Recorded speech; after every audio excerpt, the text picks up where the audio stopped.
Former presidential candidate Wenje has been detained again as a corruption probe against him heats up. China's military rehearses how it would take Taiwan using a special kind of ship. Committing to memory, we take a look at why that's the key to faster AI. Plus, how is Vietnam prepping its talent for a quickly changing digital age? We meet tech students in Ho Chi Minh City to find out.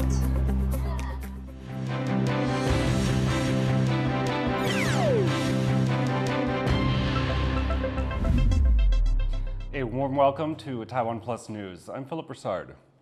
Former Taipei mayor and presidential candidate Wenje is under arrest for a second time just days after being released. The 65-year-old is embroiled in a corruption scandal linked to his time as Taipei mayor. Tiffany Wong is live for us at the Taipei District Court. Tiffany, how did the court rearrest Ke?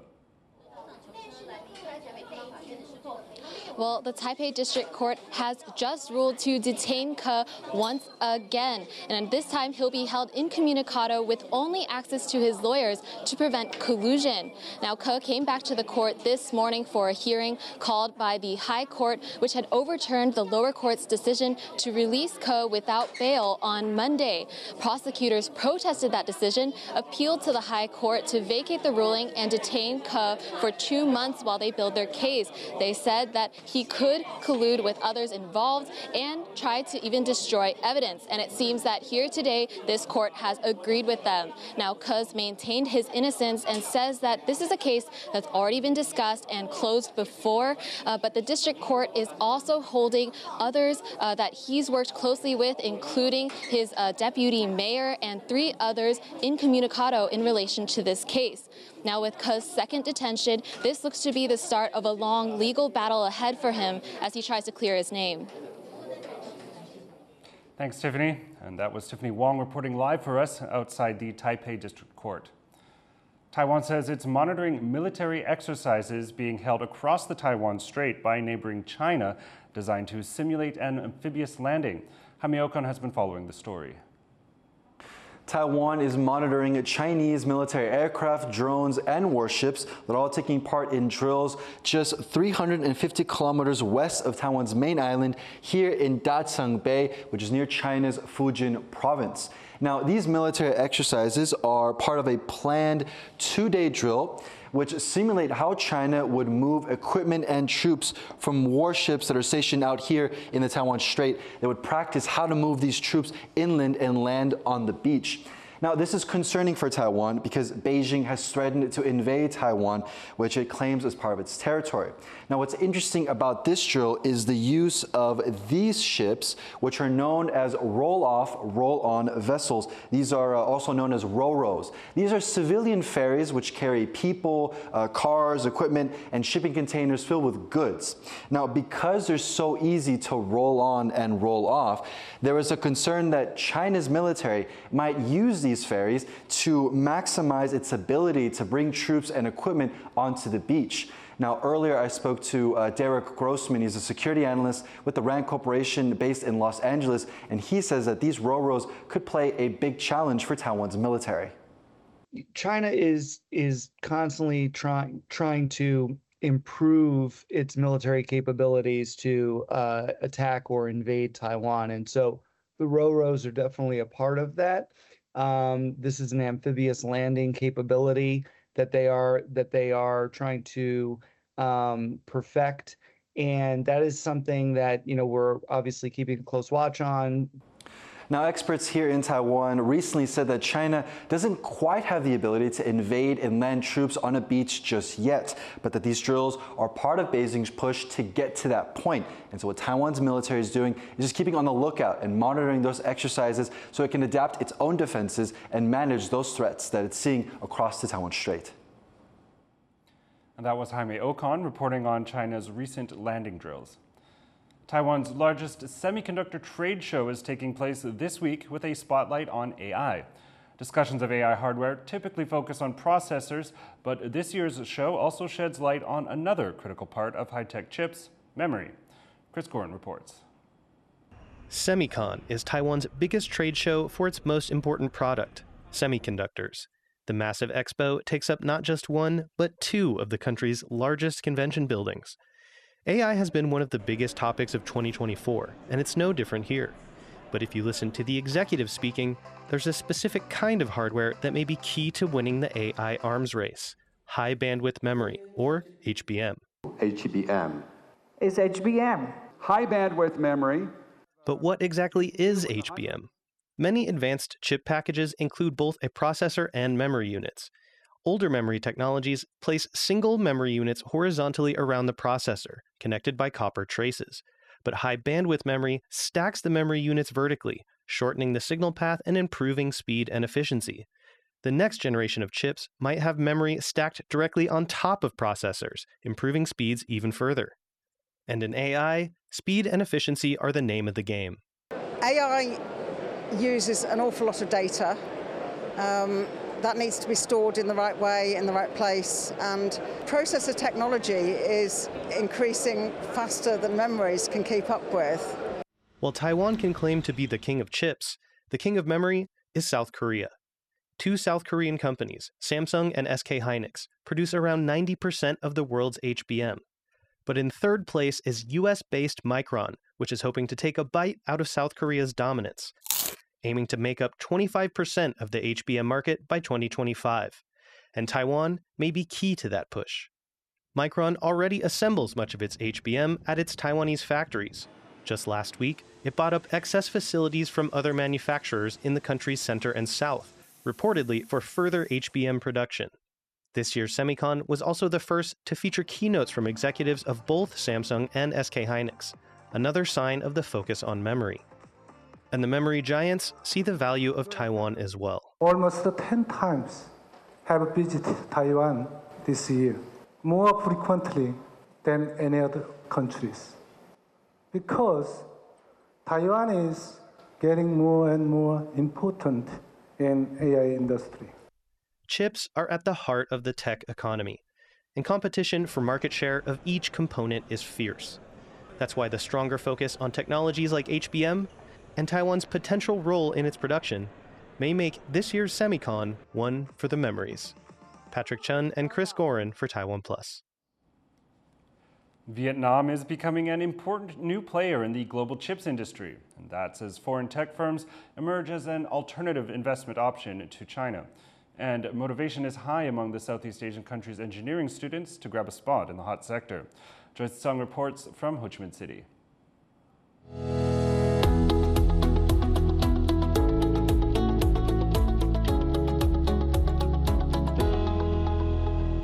With just months to go until graduation, Vietnamese engineering student Thang Nhat Huy is dreaming big to land a job in robotics at a foreign tech firm. He's honed his craft in mechatronics, a cross between mechanical engineering, electronics, and computer science, a varied skill set he believes will give him an edge. I can actually connect other engineers together, because if I only study on one field, then probably I will hardly understand the other field. Maybe I can even connect Vietnam to other countries. For example, like in Taiwan, I can maybe be the bridge. In an interconnected world reliant on technology and diverse skills, talents like Thang are highly sought after. He's one of thousands of students at Industrial University in Vietnam's economic hub, Ho Chi Minh City, vying for a spot in a competitive global tech market that's increasingly investing in the Southeast Asian country. The school is no longer just focusing on skills for Vietnam's historically dominant sectors, like making clothes, machines, and electronics. It's expanded into courses like high-tech design and investing millions of dollars into a smart factory lab to train students on top-grade devices. This university enrolled a record number of students into its mechanical engineering program this year. Now, students and professors alike are working to seize this opportunity to bring local talent up to scratch as more foreign tech firms invest in Vietnam. That includes chip-making companies from Taiwan. For the global tech leader, Vietnam presents a prime opportunity. With over 4 times the population of Taiwan, Vietnam has a large and young workforce, which is why Taipei-based AI software exec Jonathan Yu has high hopes for Taiwan and Vietnam's trade ties. Lots of our customers from semiconductor or even like IC design house, they found out that some of the best students in Vietnam, you have the chance to get like the best students in Vietnam to join your company. But if you do the same hiring strategy in Taiwan, it's very difficult because maybe the best will go to TSMC. But now you can hire the best in Vietnam. While top students here are keeping an open mind, ready to learn from industry giants, most of Vietnam's labor force still lack proper training, which is why some of these students are already aspiring to share all they are learning. Masteral candidate Lê Hữu Ang's ultimate goal is to become a professor in Vietnam, to bring prosperity to his country and people through tech. Muốn trở thành một giảng viên là mình muốn truyền đạt những cái kiến thức của mình để tới nhiều bạn sinh viên. Thì cái ngành cơ khí nó cực kỳ quan trọng ở Việt Nam và cũng như là tất cả các nước phát triển trên thế giới, đang phát triển trên thế giới. Now with high tech at the heart of Vietnam's development plans, these students are critical in shaping the country's future as Vietnam aims for a rapid climb up the ranks in the global economy. Eason Chen, Allison Nguyen, and Joyce Sen in Ho Chi Minh City, Vietnam for TaiwanPlus. To cap off our series on Vietnam's digital goals, tomorrow we take you for a ride on the electric taxis pushing the country's green efforts. Be sure to tune in for that. 3 people have died and another is in serious condition after a crane accident in Union County. The deadly incident happened during routine repairs on a building.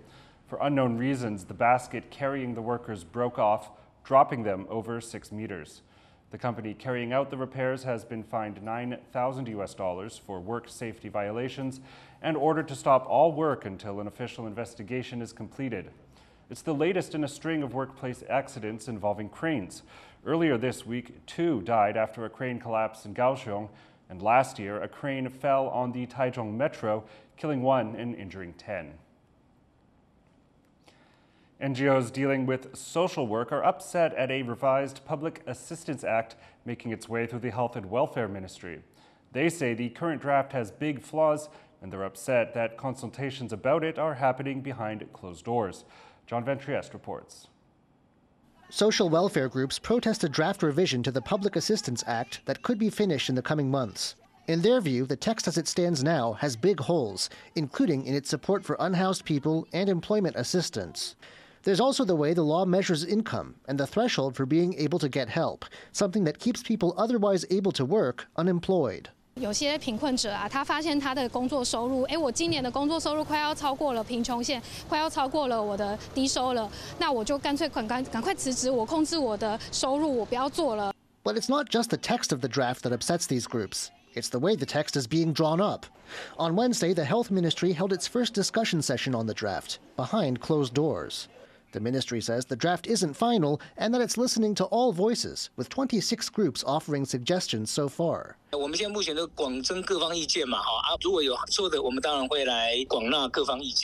the protesting groups feel left out. They want discussion to be open, and they want to have a part in them before the year-end target for finalizing the draft. Devin Tsai and John Van Trieste for TaiwanPlus. Taiwan's government watchdog has come to a conclusion following the investigation into the abuse a group of migrant fishers faced at sea. Harrell Hughes tells us more. A victory for Taiwan's migrant workers today after 10 Indonesian fishers say they worked for 15 months without pay. An investigation from Taiwan's government watchdog, the Control UN, has reached a verdict, throwing the spotlight on how this billion-dollar industry treats its workers. 我是非常同情他们，因为事实上中介就是因为劳动力啊，我用不到你，他就不是把他当人看呢，就是一个便宜的劳动力，我不要我就可以丢了，就是这样看。The investigation found a range of faults, including a lack of access to food, water, and living areas, and highlighted the gaps in Taiwan's labor laws, something that has become a focus for Taiwan's government. The Control UN says the Ministry of Labor has to do more to protect workers by more actively investigating potential violations. pointing to signs of a changing tide in how Taiwan's migrant workers should expect to be treated. Jiansu, Cadence Quaranta, and Harel Hughes in Taipei for TaiwanPlus. Coming up after the break, Chinese President Xi Jinping makes big promises to African leaders. Stay tuned.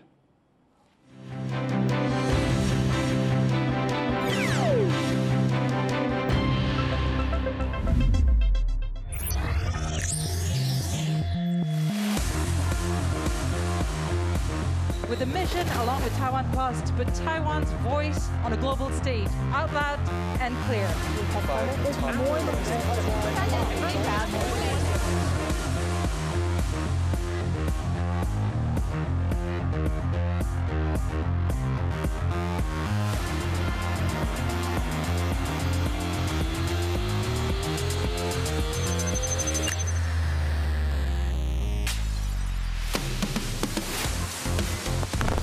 We hope the world will see Taiwan through TaiwanPlus.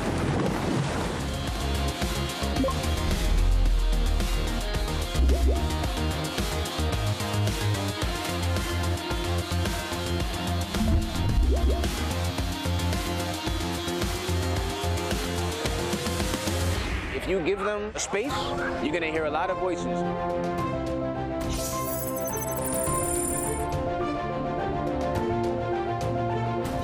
It took some time. It didn't happen overnight.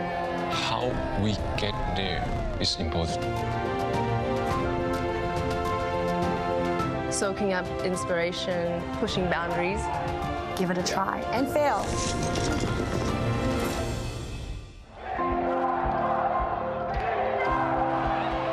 我想要展现出我们台湾最强大的力量与精神让世界知道台湾在哪里。That is truly a meaningful moment for us.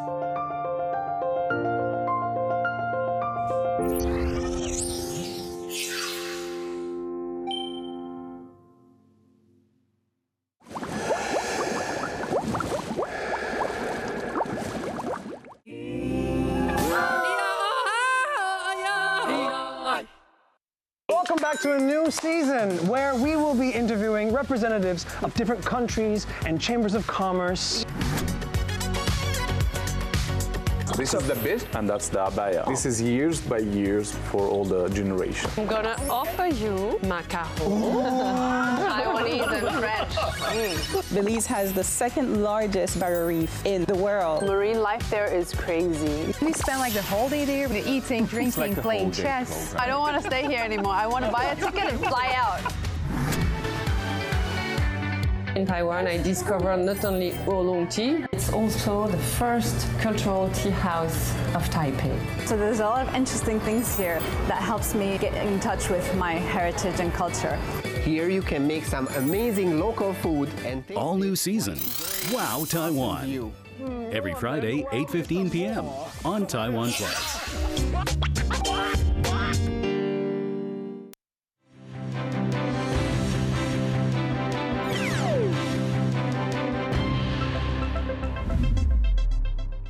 Welcome back. You're watching TaiwanPlus News.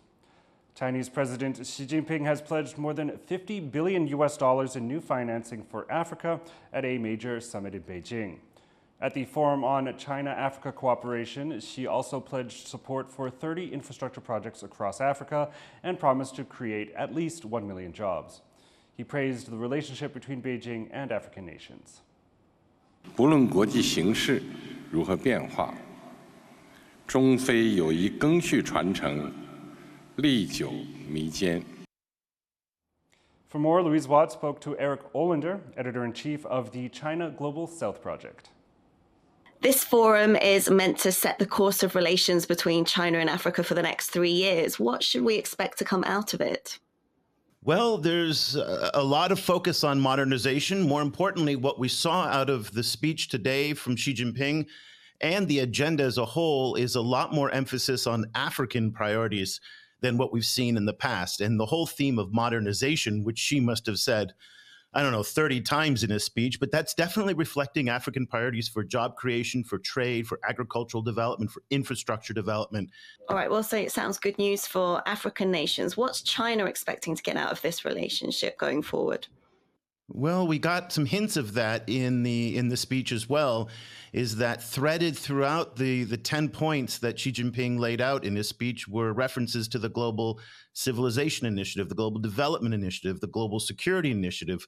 Also, in the run-up to this year's FOCAC, we're seeing a lot more activity with African countries in these institutions that are within China's orbit. They're not Chinese institutions, so the Asian Infrastructure Investment Bank was initiated by the Chinese. It's based in Beijing, but it's not a Chinese institution, nor is the New Development Bank. But in both cases, we saw Kenya become a new member of the AIIB. Algeria became a member of the New Development Bank. South Africa received $1.2 billion of loans from the New Development Bank. And so increasingly what we're seeing is this parallel international governance architecture that China is creating with the GCI, GDI, GSI, with these alternative governing institutions all kind of coming together, and Africa playing a very important role in being a very enthusiastic member of these institutions. All these pledges to focus more on Africa this time, African countries to sort of meet their priorities as opposed to Chinese companies' priorities. What's behind this shift, do you think? I think in some respects, it's a relationship that is less economically important to the Chinese. Remember 20 years ago when China first started going to Africa, they relied heavily on African imported oil, mineral, and timber. Today, now that the Belt and Road is what it is, the Chinese are far less dependent on Africa for those resources. What's more important to China than the resources that comes from Africa are what Xi alluded to in his speech repeatedly today, was GCI, GSI, GDI, these governance architectures. This is the coalition that China is building, again, with countries that want to operate outside of the Western system. That was Eric Olander of the China Global Stealth Project. A Taiwanese shooter has won bronze at the World Deaf Shooting Championships in Hanover, Germany. Xu Mingrui scored 35 in the men's 25-meter air pistol event, finishing 7 points behind gold medalist Alexander Kolodya of Ukraine. This is Xu's second medal in an international deaf sports competition. He previously won bronze in the men's 10-meter air pistol in 2022 at the Deaf Olympics in Caxias do Sul, Brazil. And Taiwan has claimed its third medal in table tennis at the Paralympics in Paris, bringing the total medal count to 4. Table tennis para-athlete Chen Mingzhi won silver after a close battle in the class TT5 men's singles final, where he won 2 of the 5 matches, but was ultimately defeated by Norway's Tommy Erhag. This was the 45-year-old Cheng's first medal at the event. He has been playing table tennis since childhood and became a para-athlete at age 32 after losing his left leg in a car accident. Taiwanese badminton star Dai Ziying has advanced to the top 16 at this year's Yonex Taipei Open after defeating India's Tanya Hemant. Dai won 2 straight sets in 27 minutes to make it to the next round. She is seeking her 3rd consecutive championship win. Dai has said on separate occasions that she plans to retire by the end of this year.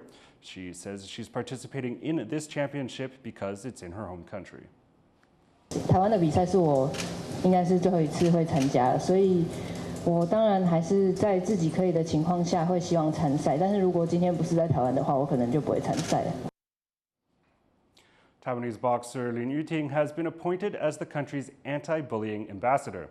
The 2024 Olympic gold medalist was at the center of a gender dispute at this year's Paris Games, along with Algerian boxer Imaine Khalif.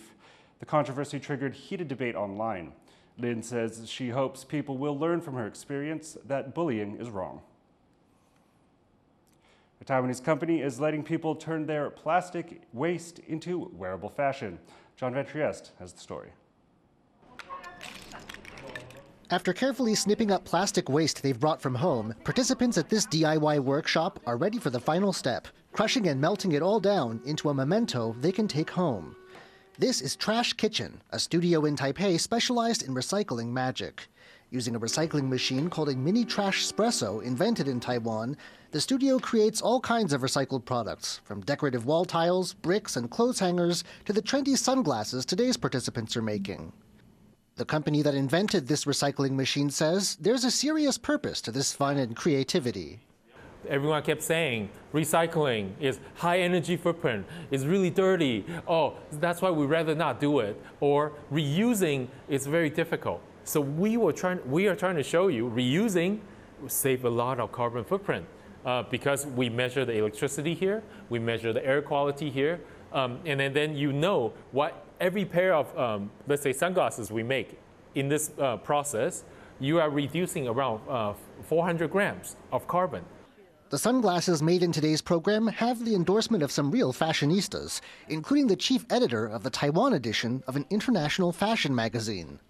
环保跟 fashion 这件事情，它有，可是它要真正的落实，或是它的全部都是这样的话，我觉得还是有非常非常长的路要走。那我觉得对于消费者来讲，他要能够站在很一线的去感受这件事情是很重要的。那我觉得这个 workshop 是一个很好的开始。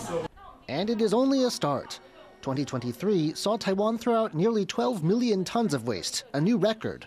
Over 6 million tons of that was recyclable. But while these sunglasses will only make a tiny dent, the process of making them is changing how people think about waste. 我有2个小孩，也要为他们的未来想，也要为他们的小孩的未来想。